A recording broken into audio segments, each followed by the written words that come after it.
G'day, ZiggyD here. Path of Exile's patch 0.11 released today, and in this video I'm going to be giving you guys an overview of some of the main changes and my first impressions of the patch. In the background, the footage is of me practicing leveling a physical to fire Infernal Blow Marauder, which I think I will probably use in Anarchy League instead of the Frenzy Wand Ranger I planned out before.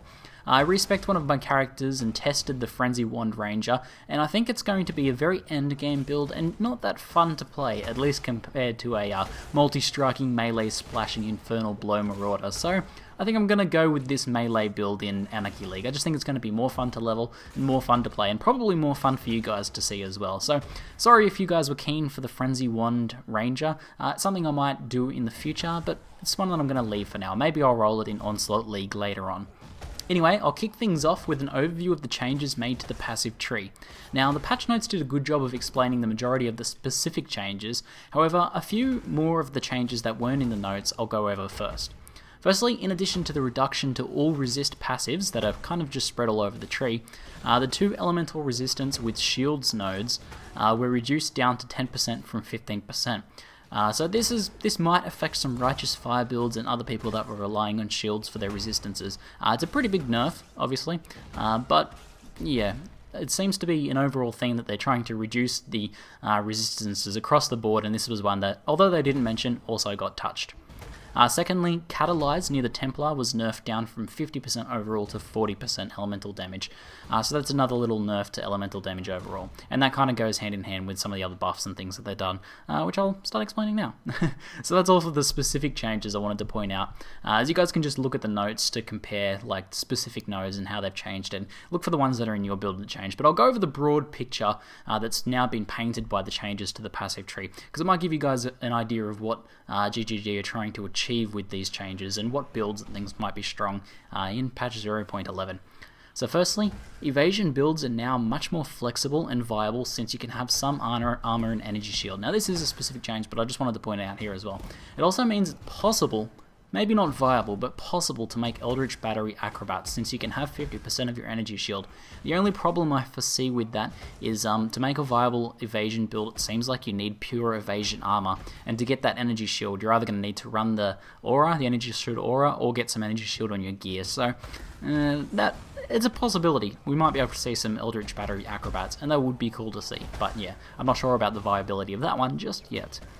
Anyway, next up, overall attack speed and cast speed were slightly buffed. It's kind of a few % across the board, but it's a nice little one, you know, more attack speed is always more fun.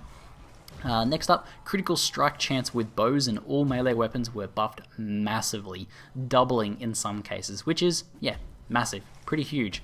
Critical strike chance, good stuff. Critical strike multiplier wasn't touched at all, but that's okay, because even getting a couple multiplier nodes is more than enough usually, otherwise you're going to end up dying to reflect. But critical strike chance, much more exciting now, and I think it's a bit more viable going for critical strike chance builds, and I think they're also trying to do that to reduce people's reliance on resolute technique and to encourage more people to go towards crit builds. So hopefully we'll see some more crit builds in the future. Next up, the inner force and buff effects nodes were nerfed by almost half. It's probably not really worth crossing the tree to get them now. I'd only get them if you're an Eldritch Battery build, you're already up near the top, or if you're already over near that area and you're running multiple auras and that sort of thing. Still good nodes, but not really worth traveling a long distance to get now like they were in the past. Next up, overall, weapon elemental damage was nerfed by about 30%. Now that's not 30% of the total, but 30% of what max total you can possibly get on weapon elemental damage. So not a huge reduction across the board, but a slight reduction to elemental, and they're just trying to bring it in line with physical damage, which has been buffed. Energy shield is now down to a max of 288%, down from 350%, and similarly life is down to 600% from 770%. However, this aligns pretty closely with the decrease in damage now being dealt by mobs. I don't actually think this really changes build too much, like you'll probably still pick up the same amount of nodes, but it does seem to be a buff to the effectiveness of armor, since mobs dealing less damage, you have less HP in total, and smaller, more frequent hits armor can deal with much more effectively. So a bit of a buff for armor builds, which were already really strong, and it's not really a buff to evasion builds. However, evasion builds kind of got their own buff through the acrobatics buff.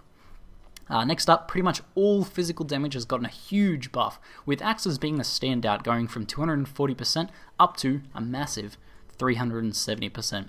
It's a pretty good time to have a melee physical build, and hence the reason I'm playing around with this Infernal Blow Marauder. Claw Life Leech was buffed up from a max of 4% to 12%.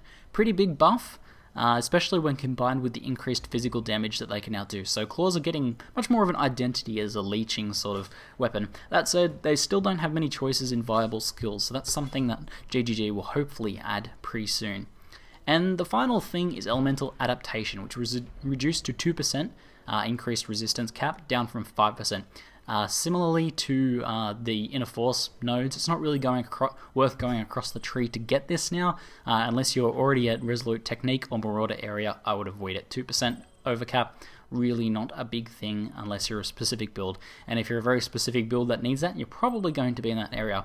Now I just wanted to say, generally speaking, the Ranger start area wasn't touched that much, and this is actually on purpose because ZiggyD have said that in 0.11.1, I believe it is, they're going to be actually redoing the Ranger starting area. So if you're playing a Ranger and you're wondering why some of your nodes didn't get much love and some of them weren't changed as well, even like melee physical ones, they are going to get reworked in the future. So it should be similar to what how the Duelist got reworked recently, which was a big improvement for the Duelist. So hopefully we'll see the same thing for the Ranger start area soon, and that should make Rangers much more viable, much stronger, at least in the early game, or at least overall, and give them a bit more build diversity. Something I'm looking forward to. I like the Ranger, she's pretty cool.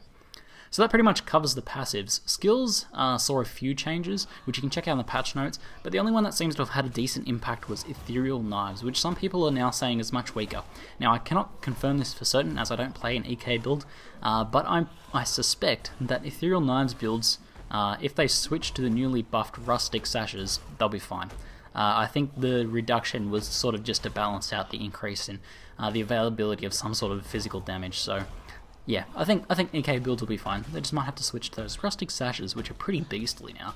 Pretty good, really good to see those buffed. I was pretty keen about that. The final thing I want to share with you guys is that, to most people's surprise, 2 of the new uniques have been found. This is surprising because it sounded like they were only supposed to drop in Anarchy and Onslaught, but apparently not. Or that ZiggyD kind of screwed up the loot tables and they dropped somehow anyway. So the first is a new amulet called Vol's Devotion, which is on the new base Agate amulet. This new base gives up to 20 additional strength and intelligence as a combined stat, and it's one of the amulets replacing the Onyx amulet in the new leagues. The actual unique seems really quite good with a balanced amount of life, energy shield, and or resist. The kicker, however, is the gain an endurance charge when a power charge is consumed or lost stat. This should be amazing for power charge based discharge builds, as it will allow them to better chain power and endurance discharges, and it could be pretty cool as well, just for some power charge witch builds and things like that, maybe some wanders and things like that, as it's pretty much just going to give them free endurance charges if they're constantly using their power charges for something. So yeah, that's pretty cool. I think that's a really cool new amulet. The next one, not quite so exciting. It's called Dereso's Salute, and it is on the new base Citrine amulet, which gives you strength and dexterity. The amulet itself seems to be very niche, offering move speed and melee damage bonuses on full life. However, weirdly enough, it has the side effect of reduced energy shield, so this means you can't really use it on a CI build, because 50% reduced energy shield on a CI build is going to kill you.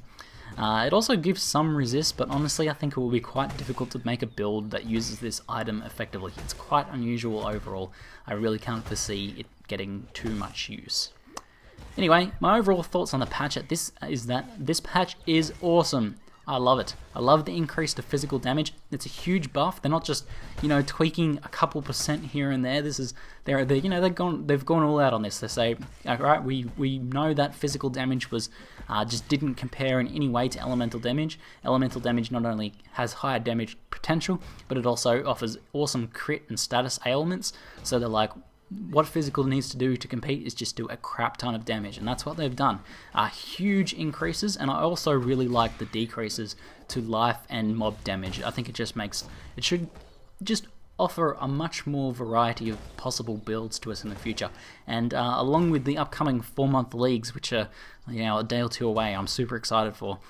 This patch is going to be badass. I'm really enjoying it already, and I'm not even playing that much because I'm not actually in it. But even just leveling around and seeing all of the new passive nodes, very, very exciting stuff. Anyway, that's it for now. I'm ZiggyD, and thanks for watching.